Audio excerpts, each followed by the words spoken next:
Everyday Business Solutions, the podcast that offers you the right perspective on achieving success. We interview business professionals from all over to bring our listeners the right solutions to all their questions. Season 1 is about change management and enabling you to both face and create change in all aspects of your company. We're talking management, sales, service, HR, and more. Let's jump straight into the episode. Hello, everyone, and welcome to Everyday Business Solutions. My name is Haley Morris. I'm your podcast coordinator and host. Today with me, I have Jamie Rofkar. Jamie is actually one of my coworkers here at AA Solutions, and up until recently, we worked together. Jamie is currently our HR Generalist, and so I'm going to let her lead off so we can get into the topic of hiring and recruiting in a COVID environment. So Jamie, go ahead and tell us about yourself. Hi, like Haley said, I am the HR Generalist here. I've been at AA Solutions for about a year, and up until very recently, my main focus was recruiting. I have hired in the past year, I believe it was 26 people, so definitely a lot of experience in this world with recruiting and hiring, and things definitely have changed in the past 6 months as far as I have taken on some extra responsibilities with the HR generalist role, but also just the way we're doing recruiting, what we're paying attention to for hiring and onboarding and all of those things. So definitely a lot of cool things to talk about. Yeah, so go ahead and tell us a bit about how things were prior to COVID, because I think many of us are familiar with at least what our processes looked like on a typical evening in 2018, 2019. When it comes to HR. So what did they look like for AA Solutions? I was always really, and I still am, but it was always really big on the personal touch. We had more than one in-person interview so that lots of people could meet an applicant, see where they were going to fit into the company. They could see the culture by walking into the office and seeing what was going on.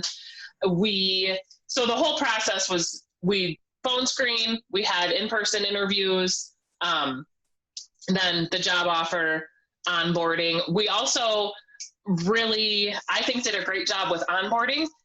Haley actually did a lot of that project when we were kind of moving things around and making things better, but making sure that a new employee met everybody in the office, got a tour, all of those personal touch things, which is definitely something that's changed. So. Yeah, I remember we started somebody the day we transitioned remote, actually. We did. And that was super interesting because as quickly as we had to change, there was absolutely no plan.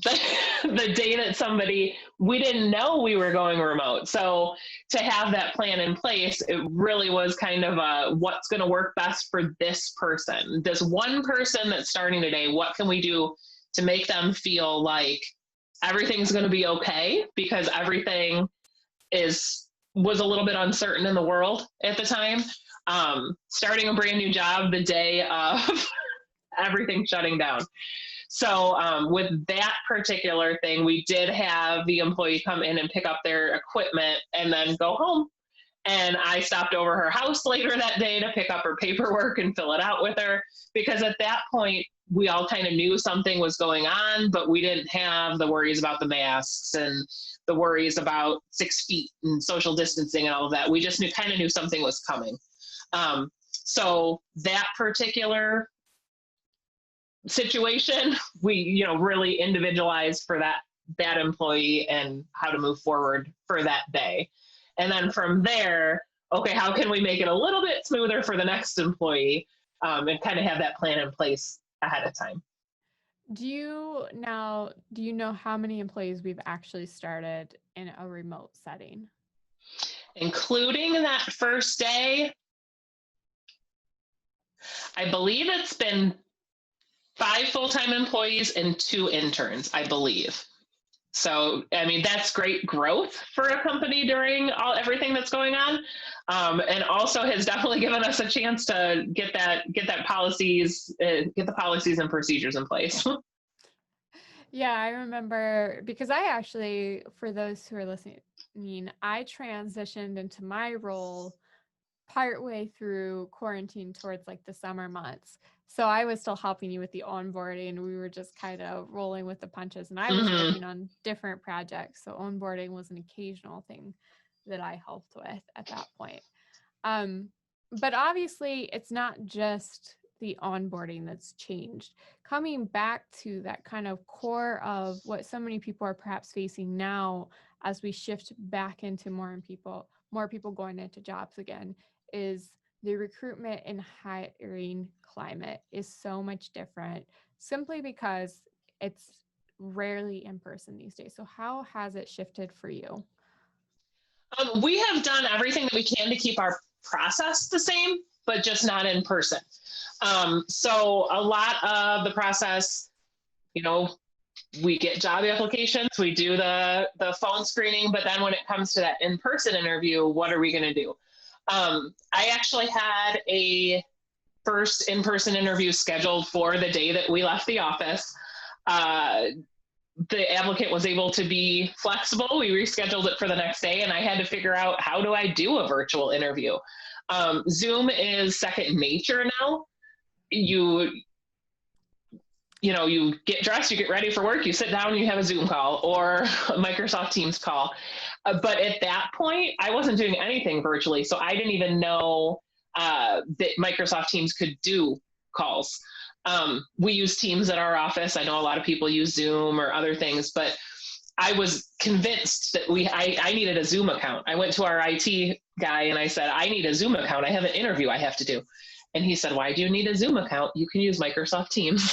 And he very nicely taught me how to use it. So I came home, I called my best friend, and I had her walk through it with me so that we could take screenshots and we could make a how-to guide to share with people, because it was so new for so many people. So we've just taken, the old process, the old things that we've done, and we've put them into a virtual setting. So we still have the in-person interviews just on the computer. And then when somebody starts, we do have some people in the office, a couple people have trickled back. So there's somebody there to get a computer ready for them. They pick up their computer and they start working virtually as well. And that's part of the process now is we don't set up a computer ahead of time. We get the equipment ready and then it's done virtually. Right. Yeah. So, going back to the Zoom account thing made me laugh a little bit too, because I did sign up for one. It's nice to like sign in, and I have meetings on my Zoom lined up. I use Calendly. I don't know if you're familiar with that, but I love Calendly. Not until you showed me, and that's a great virtual. I've learned so many virtual tools that I didn't know that I needed, but actually I needed. And the way that you use that with talking to so many people outside of the organization, which is also something I do with my interviews, you're talking to people outside of the organization. So it's cool to see those other tools that are available as well. Yeah, and that was one that I chanced upon it, and the free version lets you do quite a lot for a short time.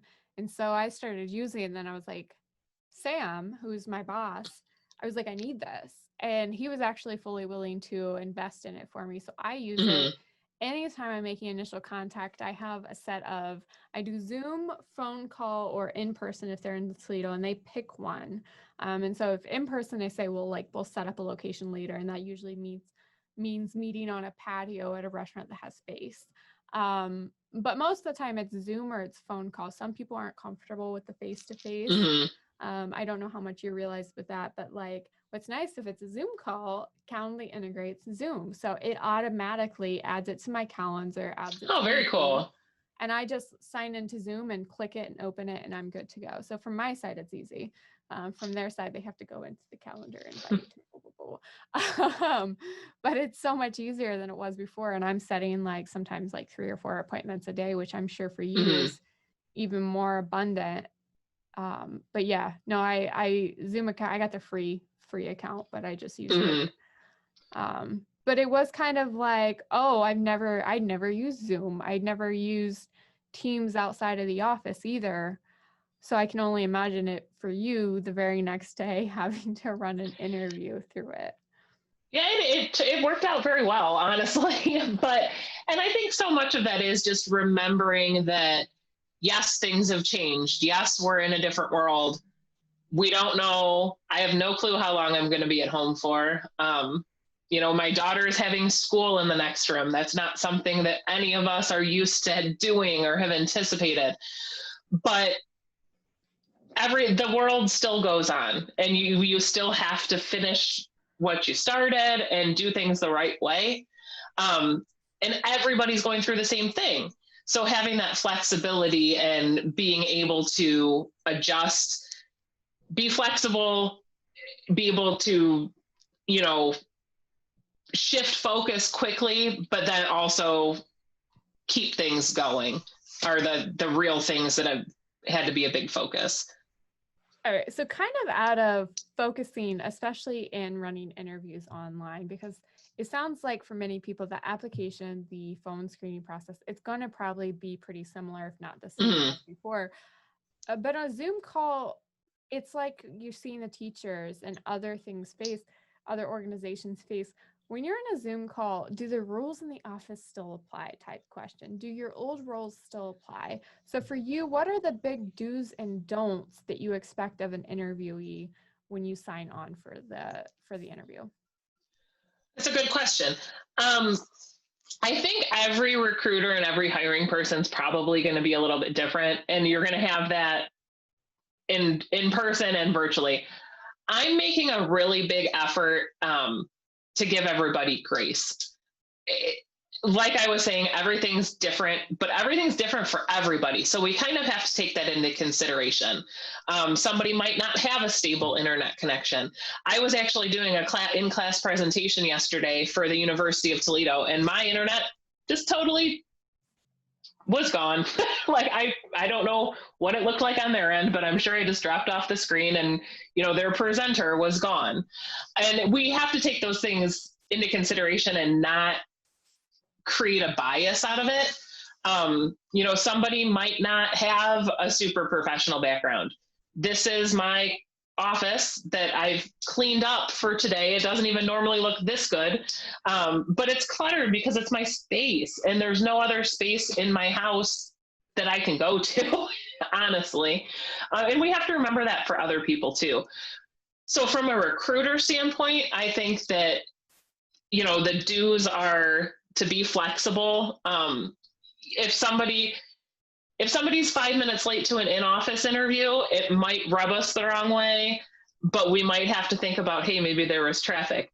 Same thing at home. If somebody's 5 minutes late, maybe they couldn't get connected. Maybe I'm not going to call out our local internet provider, but maybe their internet provider isn't connecting well that day, or, something like that. So do give people grace. Don't overjudge what's going on in somebody's life. They're looking for a job for a reason. I look at recruiting as helping people. We're here to help them get into a company where they're going to be a good fit, where it's going to be mutually beneficial for both of us. So don't write someone off just because their internet was choppy, or they didn't have on their suit and tie like maybe they would in the office. From a interviewee standpoint, from an applicant standpoint, I think you do want to remember that it is still an interview. You still do want to be as professional as you can. You want to treat it just like you would walking into a building. Do your best to be on time. Wear what you would to an interview at that particular company. I know every company is different, but you want to do your best to make it like it is in person, and then we as recruiters want to do our best to understand it might not be exactly like it would be in person. That's a good point. No, I like that. I think especially knowing so many people who are transitioning back into the work environment, or transitioning from college to work, which is a whole new battle. It's important to note like these things, because it's you don't go out and interview for a job every day, or at least most occasions. You might have a couple months where that's what you're doing because people aren't hiring the same way, or because your skill set is very niche, or something like that, that you're looking for, but you're not doing it every day of the year. And it's nerve-wracking and it's intimidating and you don't know what people are thinking. So to have that perspective on the recruiter side of they're human, Mm-hmm. human error, and then also an internet connection, a computer problem, a sign-on problem, that's fixable. A bad attitude or bad work ethic is not something that you're going to be able to train up in an employee. So making sure you're focusing on those things that matter. For sure. For sure. So I guess you've gone through this process. You've transitioned from your typical phone screen, your application, and perhaps your testing and things that you might do for an assessment level. And now you've adapted your in-person interview to Zoom or Teams or whatever video online platform you're using. And you found the perfect candidate or the perfect two candidates, because there's a lot of cool people out there. And you want to hire them. What does that look like now as you start to bring somebody on before you get to the onboarding, that whole offering process? What does your paperwork look like? What does that final sign up look like? Is that different than it was before? That has been one of my favorite changes. When we were in the office, we did everything on paper. I'm super old school. I didn't mind it. I liked it. I have my notebook here on my desk that at work, I do everything in the office, I do everything in OneNote and things like that. But now that I'm home, I've got my notebook and I've filled up almost this whole notebook since we've been home. But that was not gonna happen with offer letters. I know one of the first people that we offered didn't have a printer. So he had to go to the library to print it out, and then he had to sign it. And then he had to go back to the library to scan it and send it to me. And then I had to print it out and I had to sign it and I had to scan it back in. And it was just becoming such a process that wasn't working. So kind of admitting that defeat, you have to be able to admit that, hey, maybe this isn't the best for what's going on right now. Doing some research, and we found a company that allows us to e-sign our paperwork. It's been magical to me. The offer letters come back way faster because somebody just needs to click it and, it puts their little signature in. It's got a page that says everything's official. So we're able to get the offer letter and the background check and all that pre-employment paperwork back e-signed. I'm definitely seeing that where it would take 3, 4, 5 days before to get an offer letter back if somebody didn't have a printer, if somebody didn't have access to be able to do certain things. I'm tending to get offer letters back like same day just because it's easier. So that's another example, like Haley, you had mentioned with your new software you're using, being able to do those e-signatures. We actually implemented an HRIS system that has allowed us to, have our onboarding process be much more fluid. Kind of keeps everyone accountable with checklists and things like that. And what we were using before had checklists as well. But just having everything in one place has been very, very beneficial as well. So I guess, like I had mentioned, taking that step back, saying, hey, what's not working and what can we fix has really helped us to move forward during the 6 months that we've been at home. It's exciting to hear. And I know you and I talked before, I am a huge fan of e-signatures because of how quick they are. But perhaps people aren't aware. If somebody's in the stage right now that they're still doing paperwork and, they've not adopted or things. What would you say are maybe the pitfalls or the things those people should take into consideration when they're actually considering an e-signature? Maybe it costs more, or maybe they just don't want to adopt a different process because of that training period, that learning curve that they have to get over. I really do think it just comes back to taking a look at yourself and your processes and being able to say, hey, this isn't perfect. As far as cost and things like that, there's been a lot that has changed because of the pandemic. The system that we're using actually always used to have a cost. And since everything went home, they do now have a free version of it. not super convenient for certain things. I'm not able to have templates. Like every time I put a paper in there, I have to reset it up, but it's totally free. So there's definitely options out there for people to be able to change those processes. And, you asked about how do you get to that point, like if there is a holdup, and it's just, I guess, really being stronger than your holdup, because I went to an HR conference yesterday that was virtual. It was super, super cool. And the keynote speaker was Trevor Noah, super, super intelligent guy. And the one thing that he talked about that I really grabbed onto is that we have to stop planning for what we're going to do when this is over, because we don't know when it's going to be over. It could be over tomorrow, or it could be over. I'm not even going to go with a long one because I don't want to jinx anything, but we don't know when it's going to be over. So we have to stop planning for things for when it's done and start planning for things for now, for today, and how are we going to get through this? So I would have to say too that my listeners are probably sick of hearing it, because I think I've mentioned it in most episodes, is that a lot of the changes we've seen are probably long-standing changes. They were things that were already kind of in effect, like e-signatures were becoming more and more popular. I had heard of, when I was in college, I'd heard of classmates doing virtual interviews, and I was like, how the heck does that work? I still don't know how the heck that works, because my company loves me very much and I'm going to keep it that way. But I at least know how to do it from the podcasting side, and I know how to operate Zoom. So a lot of things have changed, but we were kind of moving towards that point.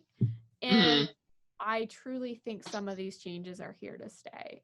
So. Oh, for sure. From a business perspective, absolutely. Because we're able to see, when you take that jump and you go, oh no, I need to do this right now, you're able to see that it actually does work. I know there are companies who absolutely never were going to let their employees work at home, because nobody's good at working at home. And then they had to let their employees work at home pretty much, and kind of were able to take a step back and say, oh, wait, people still are productive. People are still doing okay, and are looking at their policies and their procedures and changing things for the future.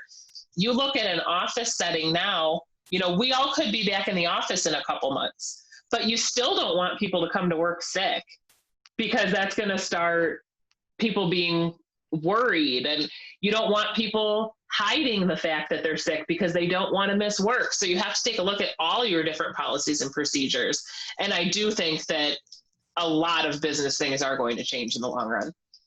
I think so. I think so a lot, especially like the whole sick thing. I think we had a couple people who'd been here a while and who were able to work remote when they got sick, if they chose to. But it's just kind of like, now we have like 80-90% of our workforce is remote.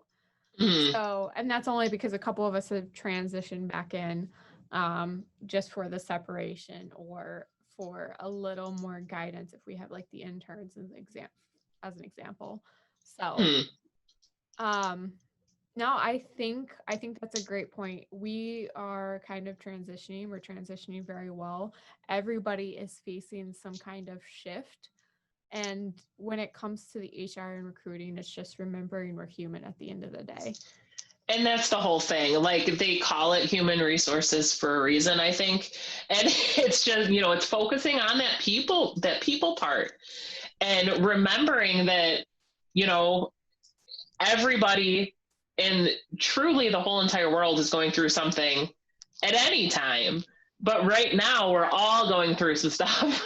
And whether it's because of the pandemic or whether it's because of other things that are going on in our worlds, whether it's a big everybody thing or it's something going on in your personal life, everybody's going through something, and being able to take that into consideration, being able to take, to not have those preconceived notions about people.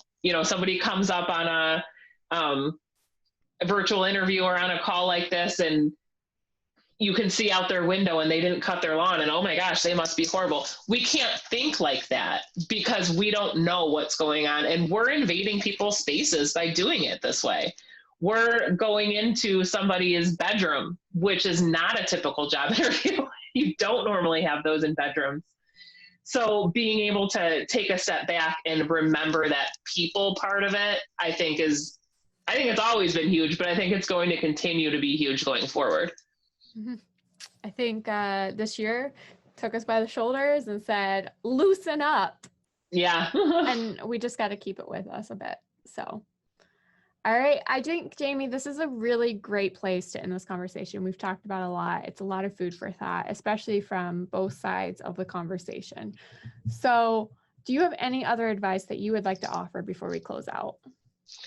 I think just the biggest two things to concentrate on, probably in life in general, but especially with life right now, is to be flexible and be able to move and to give people grace, because those are the things that are going to help you to find the right person, and it's going to help that right person find your company that's the best fit for them. So giving people grace, staying flexible, roll with the punches, and just keep going. Got to keep going. Thank you, Jamie. No, I agree. And I'm super excited then to wrap up yet another episode of Everyday Business Solutions, this one with Jamie Rofkar, who I'm a huge fan of myself. So I want to remind everybody who is listening or watching to go ahead and make sure you subscribe, that you leave us a review so that we can continue to improve, and that you head over to our website and read the blog if you haven't already. Thank you and have a good day.